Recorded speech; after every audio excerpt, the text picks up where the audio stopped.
The Bob Dylan song choices Timothée Chalamet picked for his Saturday Night Live musical appearance were, well, completely unknown to most of the viewing audience. The actor's dip into more obscure choices delighted many Dylanologists who tuned in, even as his picks defied expectations that he would recreate songs he performed as Dylan in A Complete Unknown, which turned out to be the furthest thing from his mind. In his opening monologue as host, Chalamet signaled that viewers would be surprised by the choices during his musical segment. "You might not know the Bob Dylan songs I'm performing, but they're my personal favorites," he told the audience. "I'm so grateful Saturday Night Live is still doing weird stuff like this 50 years in. They're either really nice for letting me do this or incredibly mean, and this is all a big prank."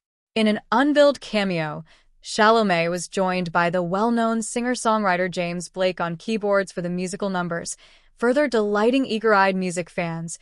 It was quickly apparent that Chalamet intended to perform in his own voice and have some irreverent fun with it, when he launched into two songs back-to-back for his first musical spot in the show, wearing sunglasses and a winter coat with a hood over his head. For that first appearance, Chalamet sang a brisk, fun, and bold medley of Outlaw Blues and Three Angels, two numbers that are well known to serious Dylan fans but have never appeared on any greatest hits album.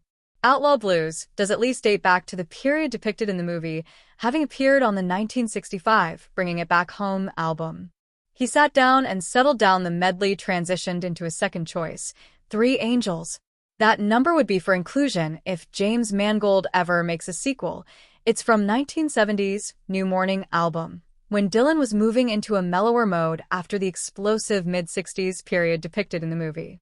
And then, Dylan/Chalamet goes acoustic. Chalamet took a more subdued approach when he came back later in the show, picking an acoustic guitar to sing a third Dylan selection, still avoiding affecting Dylan's vocal mannerisms and still sticking with the Vert deep catalog. He closed out the night by performing Tomorrow Is a Long Time, a song that Dylan first sang live and demoed in 1962 but didn't release in any form until the 1970s, although many other artists covered it in the 60s.